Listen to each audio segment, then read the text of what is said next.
Hello, welcome to my YouTube channel. Today we're gonna talk about horse racing in the USA, and it's really exciting because it's the first time we are talking about horse racing in USA. We have never mentioned it before, and I have a very special guest about it. We will hear horse racing industry and what's going in the USA from the first month. Mr. Lonny Powell, welcome to my YouTube channel. Thank you for having me. It's nice to see you again. Nice to join you. And it's always fun to talk about thoroughbred racing, isn't it? Thank you. And first thing first, of course, I know you and horse racing professional knows you very well. But I would like you to introduce yourself for the one who haven't met you before. Okay.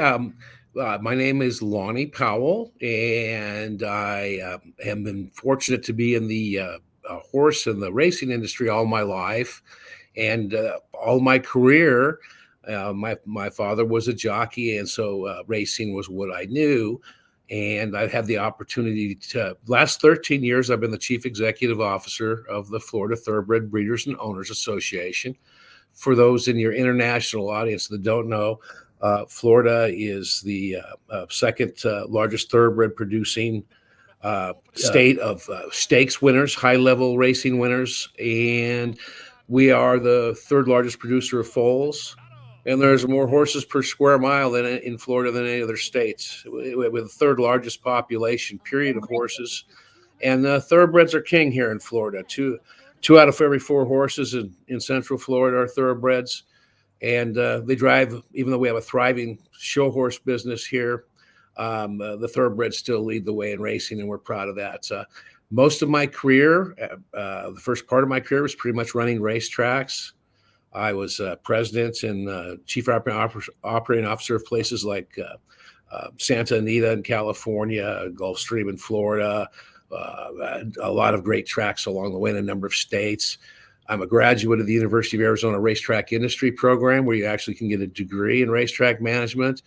And after I went out, I was still in my 20s. They recruited me back to run the program for the university. So I did that for a number of years and put on the world's largest racing conference, which was kind of fun. And since then, I've spent a lot of time as a regulator.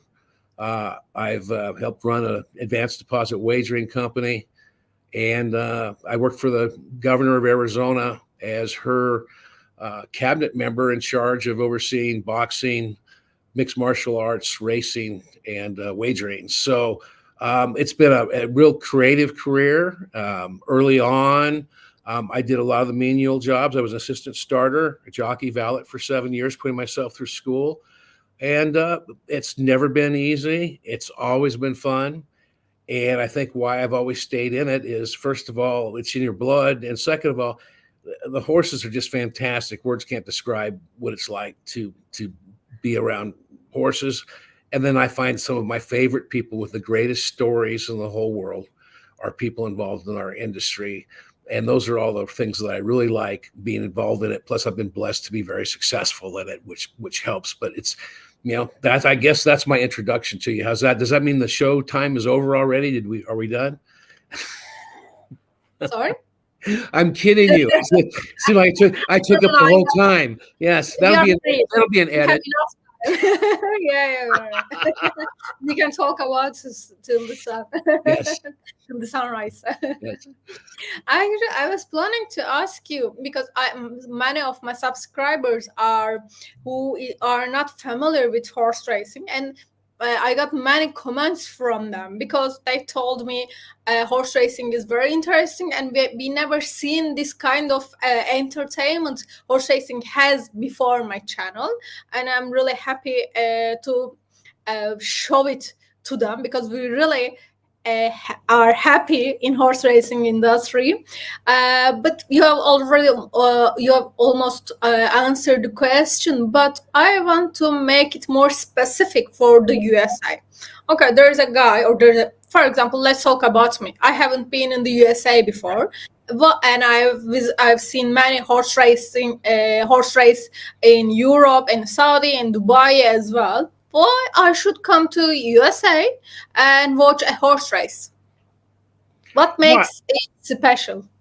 I think if you're first of all, thank you for being an ambassador for the business. Anybody that is an ambassador for this business that likes to talk to other people about the good things and the great people and the great horses and the excitement to folks that haven't necessarily experienced it before, we owe you a debt of gratitude, because ambassadors really have so much credibility, because you're not necessarily working for the track. You're not necessarily working for any group. You're doing this out of your heart and your soul and your mind. So thank you for that, and any of the other ambassadors out there. In terms of seeing U.S. racing, I liken it to I had a chance to see a lot of U.S. racing in virtually every state along the way, and it wasn't until my 40s, I think, that I finally started seeing, yes, the rest of the world. And I don't think you can have a complete appreciation for and really understand your passion for a thing like racing unless you go ahead and see how it also is presented in other places globally. There's something so bonding and unifying about it, because so much is so common. And even though our languages may be different, we speak the same language when it comes to horse and to racing. I find it to be a great uniter of people. So I don't think I would have been nearly as balanced of individual if my career hadn't taken me to places like France, Dubai, England, South America, China, Japan, so many of the islands, and of course Saudi, which is near and dear to my heart. Those make me a more complete racing lover, and I feel like I can truly appreciate and respect the history and the purpose and the meaning of our sport as I talk to people around the country and around the globe, whether it be Saratoga a couple of weeks ago, where the Whitney was, and it's really the epicenter of racing in our country, or whether it be over at the Saudi Cup, seeing one of the most magnificent 2 days, as you saw yourself, of festivals and racing and so many things, and to see how people do things different. We learn from each other so much. I don't think that you've seen racing in a lot of places, from what I understand, but your mission too won't be complete until you see U.S. and some other places. And I think we have a lot more a lot more similar than we do different. But where there are differences, that's where you also kind of learn and kind of have fun and experience the sport in a little different way. For example, in Saudi, the people show up to purely watch the horses compete. There's not because of cultural reasons. There's no wagering, and yet you'll see this grandstand full of people there to watch the actual horses. The way this whole business started way back when, my horse can beat your horse. There's something really exciting and pure about that. Now, that model doesn't work in Europe. It doesn't work in the U.S. Probably doesn't work in Turkey or other places. But, you respect the models of different countries and of different cultures. And the main thing is the horse is still center stage. People want to win. They want to laugh. They want to have a good time. They want to enjoy some creature comforts. They want to go with friends and family. And, I'm biased because this is the business that I'm born into, what I come from, what I think of all the time. Everything I do is associated with it virtually. So I'm probably not your best test subject, because I'm going to be pretty biased. But I do think to experience racing wherever you can, no matter how much you've seen in your own country, just gives you a much greater perspective. And I'm a real facilities nut, by the way. For me, it's not just the horses and the competition. And I love just talking to people. There's no stranger in my book. There's absolutely nobody's a stranger to me, because I will be able to have a conversation. But I have to say, I love looking at designs of different facilities. I have ever since I got involved.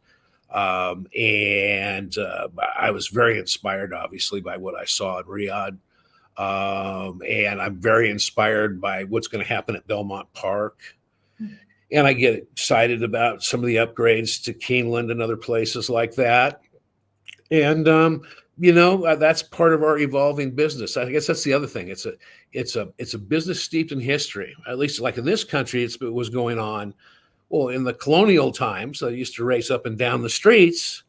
In the times of George Washington, even, and it's evolved in the late 1800s. They started having real racing with wagering and all those things, and it's had a long history in this country, and as obviously in Europe, and in a lot of ways, the horse competition itself was born about out in the Middle East region of the world, and it's just a massive blend of cultures that all come together that enjoy or respect this activity.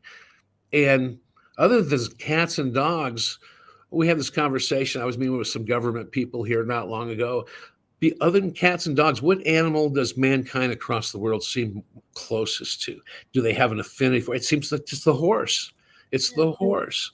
And it's all about the horse. And the day we stop saying horse and just talk about racing, or unfortunately in some countries, just talk about gambling, we've lost our sense of purpose on the specialness of the horse and horse racing. That is a sport and an industry. And yes, in places where it's allowable, and it's a wagering activity, but it's also agriculture, it's hospitality, it's food and beverage, it's construction, it's architecture. This is why I love the business, because somebody like me that's had the wonderful positions I've had, I get to deal with all those things all the time, and I get bored just dealing with one thing. I mean, it is just, in this business, I always encourage people, if no matter what you like, if you're prepared to apply yourself, that field has a place in this industry. It just takes the type of person to see it, to get it, to understand it, and be able to present why their talents and skills are valuable. So, as you can tell, I get pretty excited about the overall topic. Yeah. I understand. And actually, I'm planning to. I was planning to ask you about question about the wagering and thoroughbred side. Which one is more popular, more demanding in the USA? Thoroughbreds are the top racing breed in the country by far. Standard bred racing, where they pull the sulkies, otherwise known as harness racing, is fairly regional in the East, Midwest, and up in Canada. The quarter horse racing is pretty much regionalized to the southwestern part of the country. The Thoroughbreds campaign in the I think there's 36 states now that have parimutuel wagering. And the Thoroughbreds are typically, in most situations, are always the ones that generate the most either viewership, crowds, or if there's wagering. In terms of why people, I think, might be another angle to your question, what motivates people to come to the racing in the U.S., I think it's a bunch of checklists, just like how people get involved. I think some people do go because they enjoy the wagering. And if they enjoy the wagering, it's not a random type of wagering. It's one where if you want to apply some homework, which is also kind of one of the things that makes the sport a tough entry for some folks. They look at, you might have to do some homework. Well, you put into it as much as you want.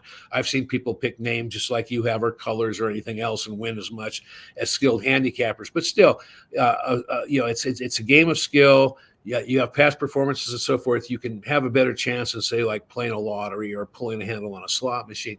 So there's people that come for that. There's also people that are just plain horse lovers. And, as the generations of my family, you have a horse event. I don't care what it is. It's a 100-jumper event, a dressage event, a racing event, a rodeo, and, we're there, So you've got those people. Then you've got the people that are the sporting people that see that this is a sport. In fact, it was one of the original sports, the first sport to ever be legalized as a wagering sport in the United States, for example. But they like the sporting, and they respond to those big days when the big horses show up. And then you've got other people that, when you go to places like Saratoga, Del Mar, my old track that doesn't exist anymore of Long Acres in Seattle, Hialeah in its prime, Riyadh during Saudi Cup week. A lot of people go to those places. They want to have fun. They want to go with family, with friends, with coworkers, and some want to be seen, seen to be seen. Like all the great fashion and stuff of Saudi Cup week. I mean, I was just fascinated. I walked around, with some of my colleagues, and during some of the races, we actually went to the kiosks in the buildings and looked at the fashions, and talked to the models and the designers and the craftsmen that were crafting saddles and so forth. I mean, there was so much going on, so much to be entertained with, music, etc. In America, we do that really well on what we call the big days. When I ran tracks, I called them the main events, MANE events. And if you can put some good quality racing together and have some entertainment wrapped around it, and then also give those folks a reason to come back sometime soon, whether it be some type of a coupon or some type of promotion, and you're making the papers, you're making the media, you're making the social media, ambassadors like you were talking about it, then you've had a very good day and you've done right by everybody. You've done right by the horse. You've done right by your customers. You've done right as a management, as a regulator. And it's when all those things line up that I think the sport is absolutely the most enjoyable. And in between, you're going to have smaller days, and it's like everything else. You can't have a Super Bowl every Sunday.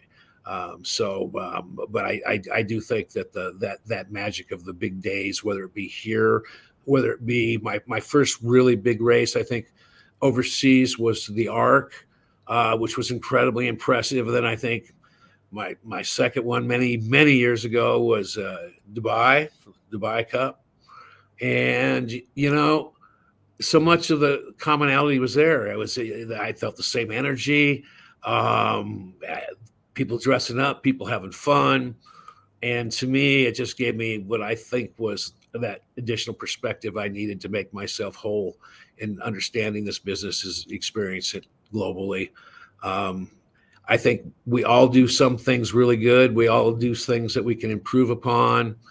But in general, everybody that tries to put on the show, I think really has their heart in the right place.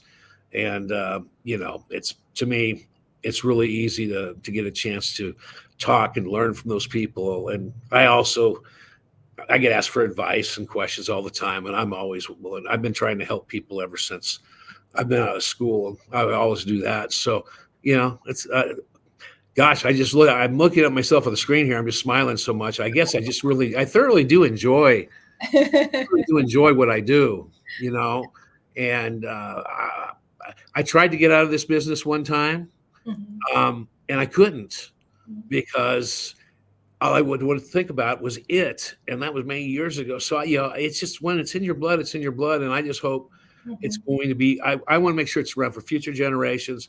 And I do think we continue to improve the show while keeping the core product the same. And I'm very excited about, I think we're globally, and particularly in the US, we're at the convergence of things right now, where those that are going to be greater are going to become greater, and they're going to invest, and they're going to do things to their facilities. And then there's going to be others that are going to be passive and maybe not relevant. Certainly, in Florida, we look at ourselves as very relevant. We work very hard to stay relevant. I very much the same experience, that I feel with the Jockey Club of Saudi Arabia. And, I just think the future can be so exciting. And I look at what the Japanese are doing. I remember when the Japanese used to tell me that someday they were going to have a great breeding industry, and they were going to compete at such high levels. And now you see them doing that. You see dreams coming true. Because like everything else in this world, whether it be banking or whether it be real estate or retail, sports, we're all so globally connected now. It's a small world, even though we're far apart. Everything is, especially our industry, is so connected between the flow of horses and people. And if you do have transmittal of data and information or any other activity. It just ties everybody together. So I think we also need to get to the point where we got to, those of us that are still here and making things happen, we need to cheer each other on and support each other, because it's not an easy business. The margins are thin. You have to be in it for more than just margin, and therefore you have to make it the best experience possible for everyone with never losing the fact that the horse is core to the whole thing. And there are many countries, as you mentioned, who has a invest on horse racing, which are invest on horse racing, and Saudi, Dubai, and Japan as well, and Turkey doing it as well. But what makes USA racing significant? I'm going to go with your question, but I'm going to piggyback first on your investing, because as of passage of recent legislation here in Florida this past year, our whole theme is there's never been a better time to invest in Florida thoroughbred industry. Wow. Because our government, I've been here 13 years and I've worked real hard to get this message out, and I've had a great team with me. But so I've been here 13 years. So years 12 and 13 have been unbelievable. And the government has stepped up, passed legislation recognizing the economic impact we have on this state. We are the economic impact of thoroughbreds to Florida exceeds the impact of all collegiate sports combined in Florida. And you're talking about some big universities in Florida that have teams. We're bigger than professional baseball spring training. We're just an economic force, but it's not everybody else's job to understand that. It's our job to teach the people and show them the data, and don't make it up. Show credible economic impact studies and so forth. And because we're in such a competitive environment here in Florida, we have the largest operator of casinos in the world, basically in Hard Rock, that operate the tribal casinos in Tampa and Miami, where our tracks are at, that are fully loaded with everything possible. And there's really not a lot of future opportunity to have other products. So recognizing that we're a job intensive, we're agriculture intensive, that's very important. We have ongoing allocations of large amounts of state money. It's $35 million a year on top of all of our other funding to pay higher purses, breeders awards, stallion awards. Right now, we're paying the highest breeders and stallion awards in the 75-year plus history of Florida and my organization. We're paying more in racing supplements and bonuses than ever before in the history of our organization. So the opportunity is really right to invest, whether you want to buy a farm, buy a racetrack, buy a horse, stand stallions, or like we like to say, somebody in my management team, she has a clever saying, if everybody would just do one more thing. If you have stand 3 stallions right now in Florida, now's the time to stand a 4th. If you're going to breed 3 mares, breed a 4th. If you're going to, refurbish one barn at your training center, refurbish a second one, because now's the time to invest. The money we went, and the state hurt us, and the politicians hurt us, and the government hurt us.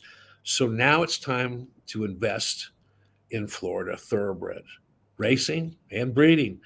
And as far as America goes, I'd like to say that all the states are faring as well as Florida right now with success with legislative government and so forth. It's tough. And you got to tell a story for a long time, and you have to have patience, and you have to really believe in economic impact studies and be able to explain them. And if they work out good or bad for you, one way or the other, you have to deal with them as an honest broker.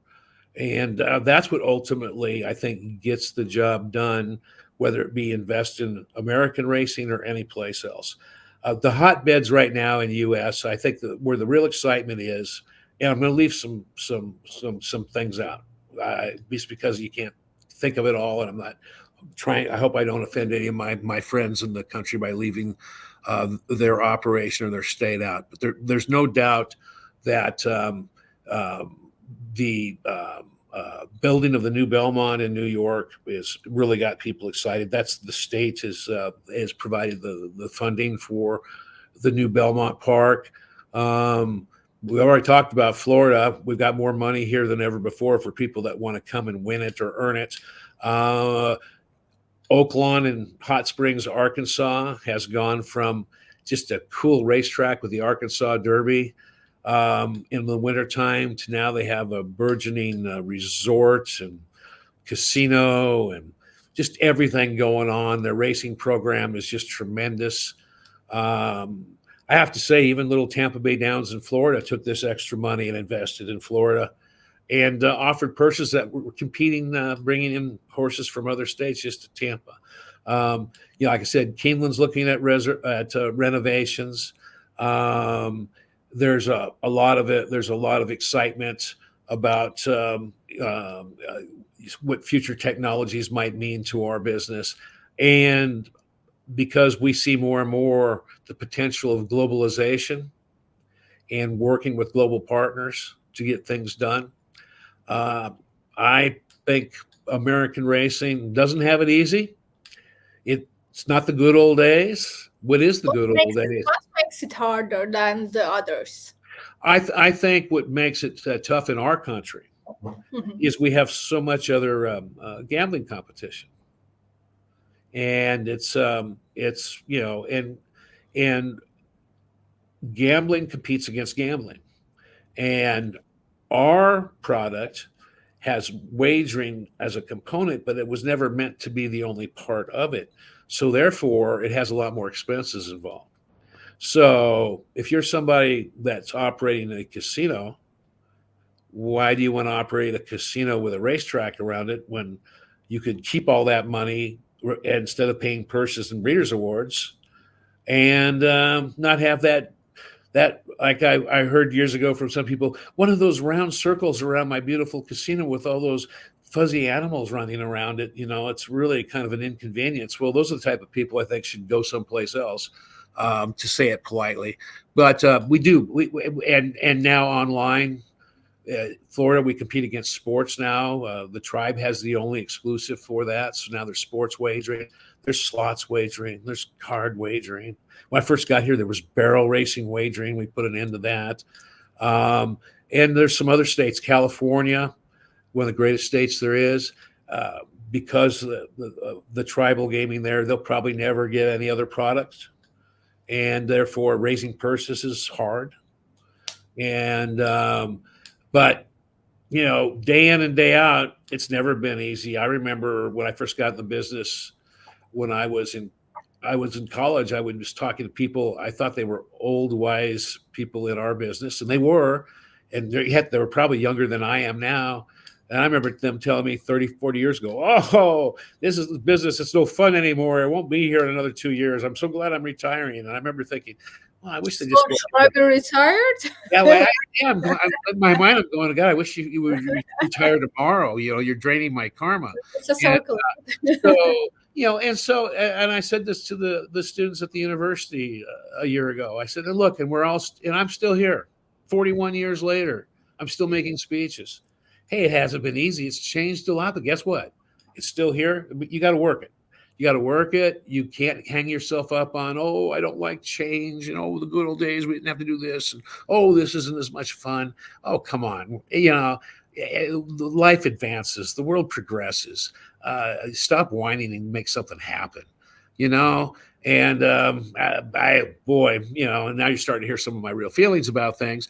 But hey, there used to be a saying: it's not a game for people in short pants, which means if you can't take the heat, you can't take the hard work, you can't take the competition, you're in the wrong game.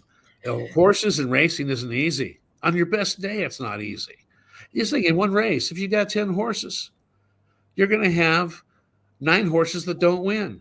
Those 9 horses are going to have at least a jockey, trainer, and 1 owner attached to it. You have 3 people winning and 27 losing, in one race. We're competitive. We know what it is like to get knocked down and get yourself back up, because not everybody can win it. You can't have dead heats for every race. And we compete that way with our organizations and everything else, sometimes too much, but we're a competitive lot, we racing people. And I find that no matter where in the world I am. And we're ultra competitive over here, because not only are we competing against ourselves, we have heavy duty competition on the outside. And please inform us about the latest situation in the USA in horse racing industry. It's gonna be between us. No one will hear it. Promise. Yeah, you want to know about what about Gulfstream? Sorry. What'd you say about Gulfstream? No, just I'm talking about the horse racing industry. What's going on? The latest situation. What's the news? Oh, what's the big news? Let's see. Well, just having come from the round table in Saratoga, I think that was some of the what was some of the real news. Is first and foremost, racing fatalities of horses are at an all-time low, which wasn't that way in America 5 or 6 years ago. And so between the technology, awareness, continuing understanding of racing surfaces, and plus we have basically a national government level blessed body known as HISA, the Horse Industry Safety Integrity Act. We're showing improvement there, and that was great news. Also, great architectural projects on the horizon. Some of them I just discussed with you. We're very much the rage. I think we're probably the most popular part of that particular conference. And then, as far as the future goes, I just think there's those that are finding a path to make it are getting more excited about realizing they're going to get to retool themselves and make themselves even a little more modernized, and perhaps bring more creature comforts and so forth into their facilities, have a chance for making a dollar, and having some fun. But there's a lot of folks that are much more distressed than that, and all over the world in the industry, because it's not, again, it's tough. And even if you're in a thriving industry, if you're operating towards the bottom of that, not by choice, but the way things have worked, whether your horses are performing not at the very top end, or you're jockey and you're not riding at the very top end, or you're running one of these little racetracks with very little budget or no reserves, it's a tough world. It's a tough world, especially when the property you sit on is usually worth more than the operation. That's why you've seen some places disappear here and other places. Plus, there were just, in some situations, there were too many racetracks and too many overlapping race days. So I think the way I look at it is, there are changes, and I hate to see some industries go through what they did, and I still encourage everybody to put up their best foot forward and try to educate their governments and know how they impact their respective states with jobs and economic impact.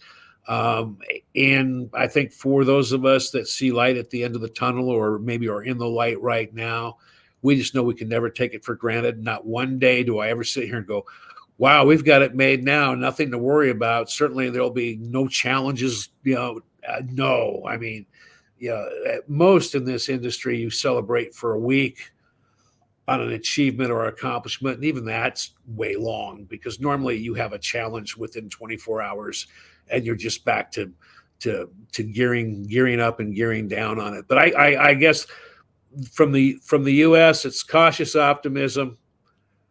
It's a realization the foal crop is going to be, it's not going to ever return to the quote good on old days. First of all, there would be no place to race all those horses, and you've got to raise the soundest, best horses you can in this day and age, both not only for economic and commerce reasons, but for animal safety, for equine safety and welfare purposes. So I think we're evolving in a necessary way. I'm just glad I've been able to be with some progressive organizations that are not afraid to, in the case of here, this has been unbelievable. It's like a lot of places I've been, they kind of give me the bat, say swing away, and guess what? If I strike out, everybody knows what player to bounce. It's me. I got a great team around me, but it's my brain going, let's do this. And we've managed to hit some out of the park. So it's, you start getting my age, you start believing you might actually be pretty good at something after a while. But it's still, I can't think of anything that requires more work and more be prepared for setbacks and just also be prepared to make comebacks. And that's on the racetrack, and that's in the management offices. I mean, you may be in a little different environment, but it's the same thing. And call me crazy. I'm pretty enthusiastic. I'm pretty optimistic. I do have down days like everybody else, but I kind of get up pretty happy about what I do. And I would like to talk about the Saudi Arabia horse racing because okay. you have a duty in Saudi Arabia Jockey Club. What is it, and what do you do for Saudi Arabia? Okay. And I'm gonna combine all two questions. Yes. And please mention about how horse racing started in Saudi. Okay.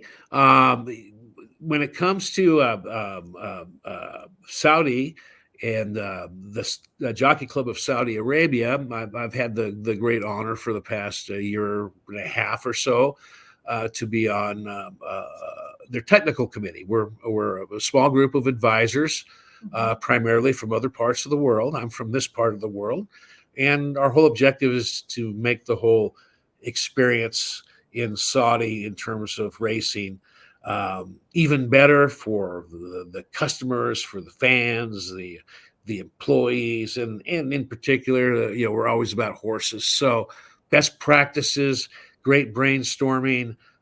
It's in so many ways a blank canvas to paint upon, but it's also different than a lot of places. It's more similar in terms of some of the structure, like almost Hong Kong.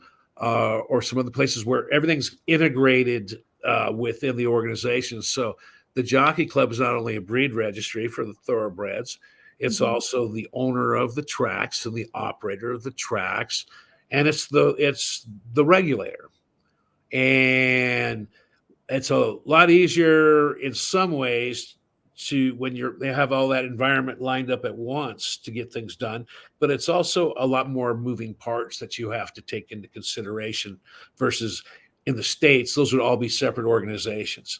So it's just been a real pleasure to be a part of and to help take an industry that's just so fascinating and is so full of horse loving folks and watch it grow and become even better and more competitive. And I think this last Saudi Cup just demonstrated really, I mean, what a major accomplishment. This is before my time, but what a major accomplishment by Prince Bander and Tom Ryan and that whole crew that started that first Saudi Cup. I was down here in Pegasus, and we had the world's richest race at the time. And all of a sudden, out comes launching this Saudi Cup with that purse. And it took so much courage and drive. And I just think so much entrepreneurship, if you will, spirit to do that. And to see that race become the quality race it has. I mean, for 20 million, it's tough not to be a quality race. And it's not just the races. You and I have talked before in a past interview. It's everything. The race, the Saudi Cup is the beautiful gift inside the package. But oh man, the wrapping is so great because you've got days leading up to it and all those, again, fashion. I'm always so hung up on fashion and food and entertainment and electricity and vibe and people of all ages. And I mean, that to me is just so amazing. And then to see, especially look at the large contingent of U.S. horses and Japanese horses that came to compete. I mean, these were some serious horses. By the way, not doing a commercial, but on the Saudi Cup card, we had 5 Florida breds campaigning, which when you think of all the horses from all over the place, that's a pretty good sized number from one state. So I was very proud to be over there watching our Thoroughbreds run as well. So, and obviously I don't know as much about Arabian racing. I ran a racetrack in Phoenix that we did feature Arabian racing, but our Arabian horses in Scottsdale, Arizona, look just a little smaller and a little less powerful than, oh my goodness, I've never seen anything like these Saudi bred Arabian horses. These are powerful animals. They look like a cross between a quarter horse and a thoroughbred with just the slightest of a Arabian appearance, but they're just, I can see why they're just endurance powerhouses on top of it all. But I was so impressed on I had no idea that Arabian horses could look like that. I was so used to our US model. So, I think that's pretty cool when you think of that history there. There's lots of talk about just doing greater things. And I'm not an official spokesman for the group. I'm just an advisor. So I think I kind of leave it like that, but other than saying you got to be impressed so far. And, I think the sky's the limit, but it's hard work. And you don't achieve great things overnight. Yeah, you don't achieve, and it takes a team, it takes a village, and sometimes it takes a while for the team and village to get all their thoughts out there and line up. So it's a great thing to be involved in. I will say it's probably one of the more just make me grin, exciting things, something different that I've ever been involved in. So it adds to the goodness of life. Let's put it that way. And Mr. Powell, thank you for sharing all these information and knowledge with us. I'm sure people who are interested in horse racing are going to be really happy about it. Sorry, I was trying to find the correct. You do well. You do well. Thank you. Yes. And do you have any last message for horse owners in Saudi and in the USA? First of all, to anybody that owns horses, thank you very much. And it's so neat to know the feeling you have in your heart that any of us that own horses feel. So it's nice to have that sharing across the globe. And let's all remember, and I know as owners we do this, our horses are number one. Their care, their safety, they're just honoring them at all times, no matter what their age or how successful they are. They're such wonderful animals. They're tied to our soul and our spirit. So I am so grateful to those that own horses, to those that breed horses, and to everybody that works around to make our business happen. And also, again, to close back to you and those advocates of the industry like yourself, ambassadors, influencers, cheerleaders, just major proponents. What you do is so important because today it's all about communication and conversation. Mm-hmm. And oftentimes coming from someone like yourself versus me, who's from the business, in the business, some people are going to say, well, what is he going to say? I mean, the man's kooky. He's been in it all of his life. Somebody like yourself, oftentimes that has as much influence as anything is because you're liking it and loving it, respecting it from the heart. And so I can't thank you and others like you enough and your passion and enthusiasm. So I think what you're doing is pretty cool. I think it's pretty cool. Well done to you, and I hope it really, I think you're going to really flourish in doing this. But I'm pleased to be part of one of your shows. Well, I guess it'll be the second show I've been a part of because we did the one in Riyadh there, the brief one. So yeah, it was a small, yeah. Yeah, it was after long day after a long Saudi Cup day, but it was still fun to talk about. We talked about the Saudi Cup at that point in time. So anyway, I keep doing the good work. I thank you, and I wish you well. And as long as we don't do it every day or every week, you have me back. I'll be back. Mr. Powell, thank you for being my guest today, and I'm happy to be to welcome you in my show, and hope to see you again very soon. Thank you. It's been my pleasure. Mm. And dear subscribers, thanks for watching the show. And please subscribe, like the video, and share your comments. And ask if you have any questions about horse racing in in the USA or Saudi. You can type it down on the comment section. Thank you for watching us. Bye bye.